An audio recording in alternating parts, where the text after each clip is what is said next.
Hello and welcome to Zirkzank Says. This is a very special episode. You know why special? Special because got my shelf fixed. Some guy came around and fixed it, and now it's been fixed.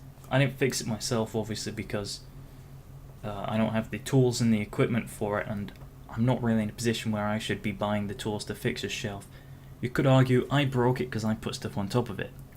But you see, the thing with that is, even though I did put stuff on top of it, I didn't make it be so bad as it is. I assumed it could handle it.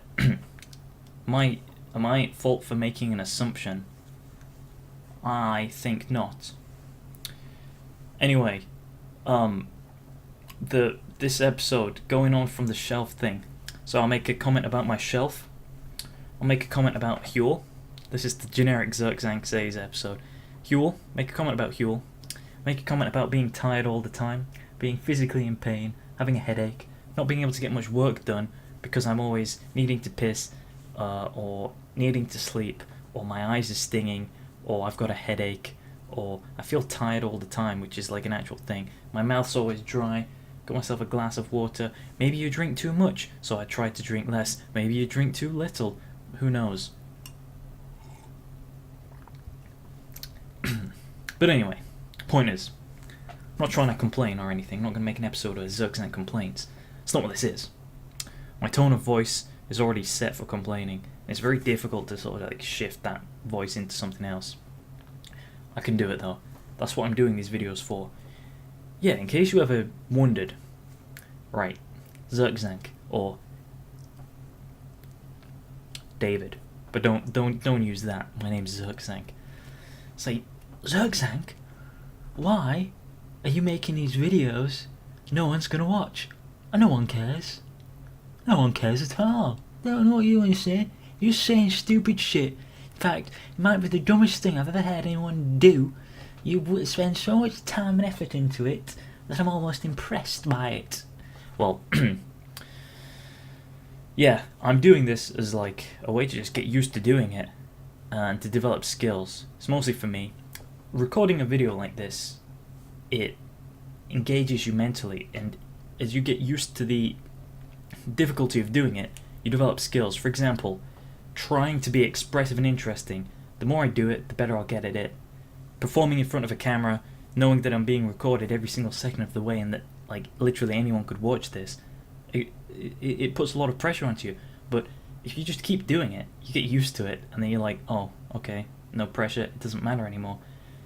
That's how you develop a skill. 10,000 hours at doing something makes you be too good at it to be master it. So that's what they says. Me English, not so good. Fuck, I'm not saying not so good was good, maybe not so. English, Anglit. At maybe not Anglit. I've been starting to learn a little bit of Hebrew using Pimsleur.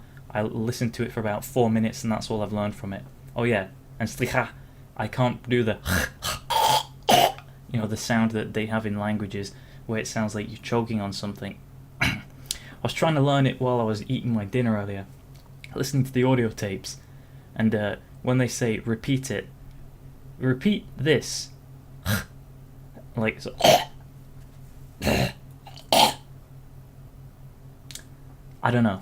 Languages that are based on that sound, fuck off please, because to people who haven't been doing it since they're being a kid, it's very difficult to get into the habit of doing it.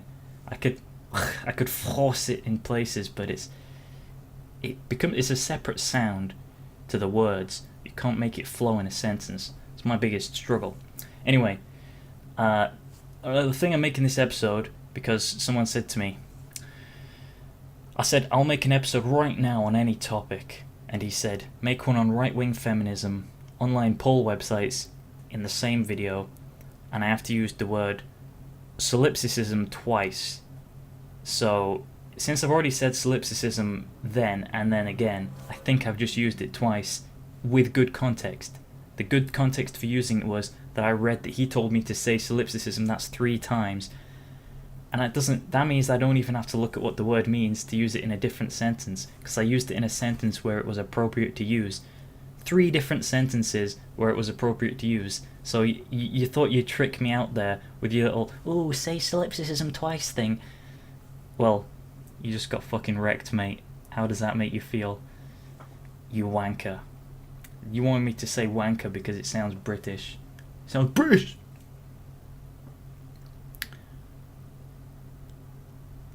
Also, don't mention that you had to do it about those two.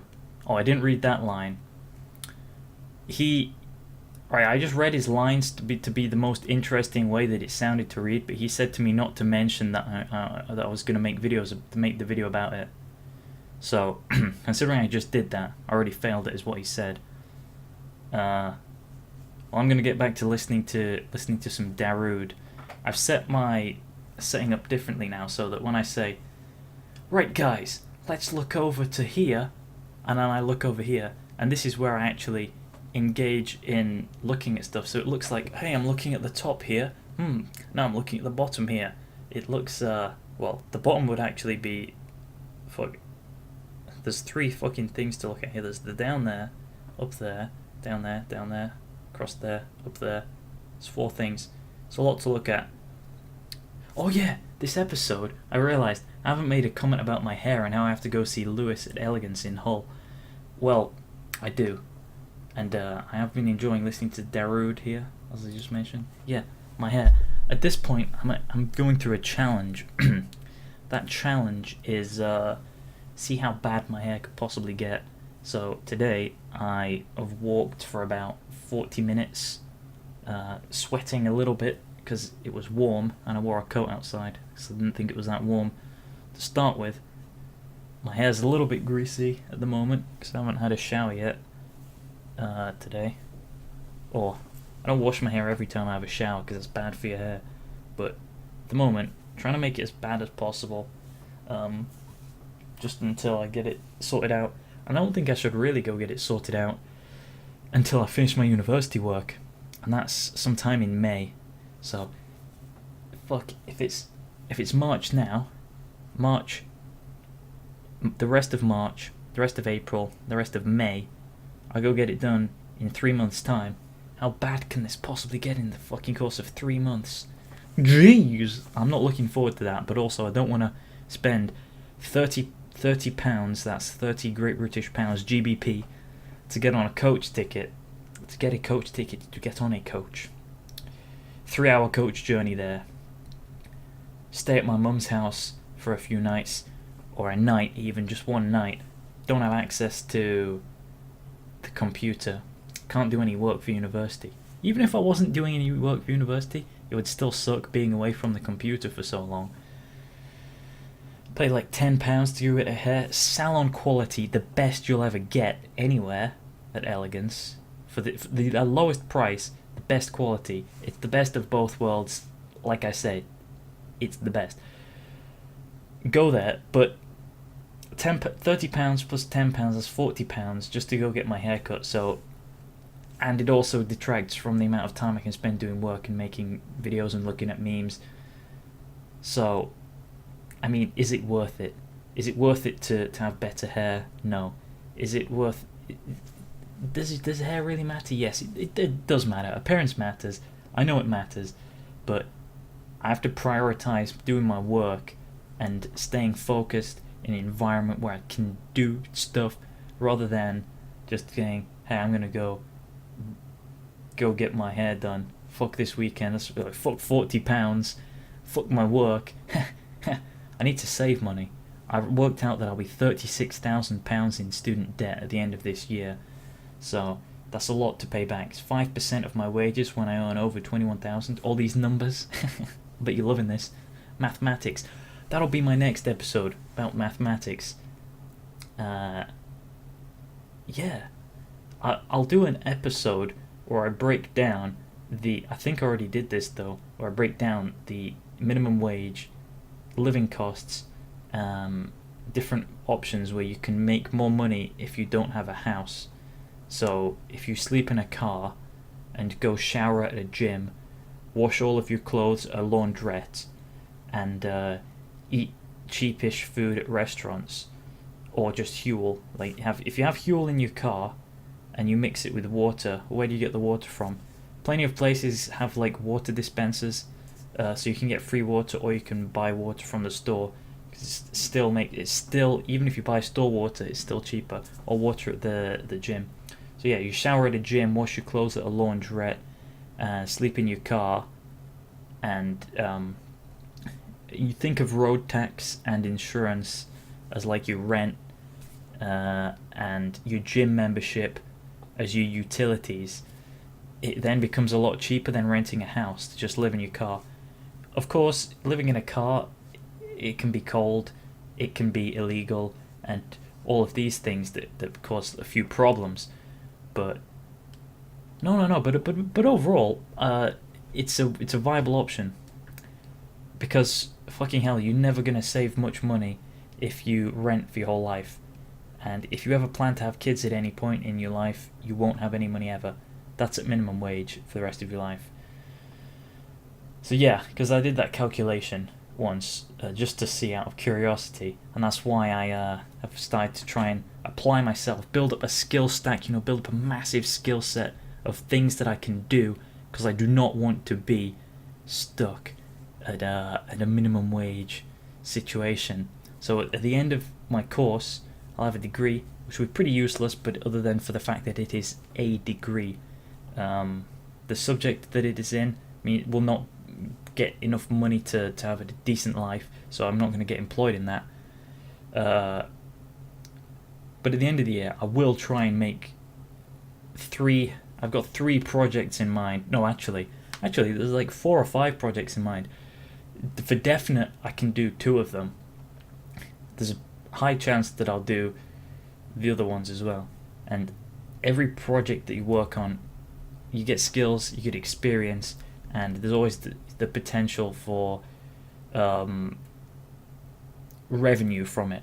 And if I can start making revenue from projects that I make, that's creative projects, that'll be way better than working at McDonald's, which is what I keep saying, McDonald's flipping burgers, making a fillet of fish. Who the fuck eats that? No one. People do eat that. People who can't eat cows, they eat that. People who don't want to eat chicken, for whatever reason, there are lots of people who eat the fish thing. That's why it's there, I think. I don't know. I saw a video actually once, but I don't remember. I didn't watch the video. I saw that there was a video where they explained it. Didn't really talk about solipsism. Is that what he said? Is that how the word is? Let me remember this. Solipsism, or right-wing feminism, or online polling websites, but I'll do that in the next episode if I don't do it about finance. Also wanted to make an episode at one point about emotions and feelings and stuff, but I decided that even though I'm a big fan of honesty and letting yourself be expressed, I feel like if you choose to not say certain things and only say certain things if people ask you about things, that's fine. Don't lie. I made a script about a video where it's basically the moral of the story wasn't really a story, but the moral of life is be honest, be truthful, don't lie.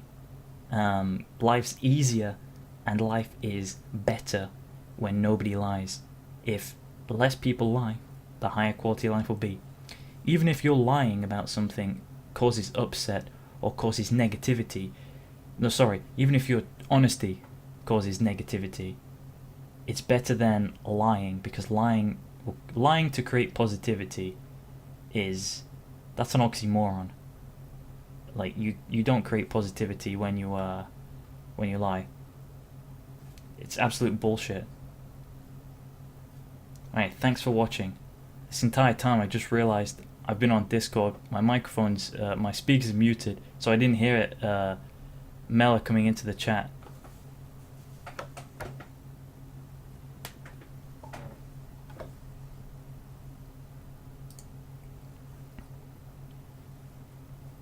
Hey Mela, how's it going?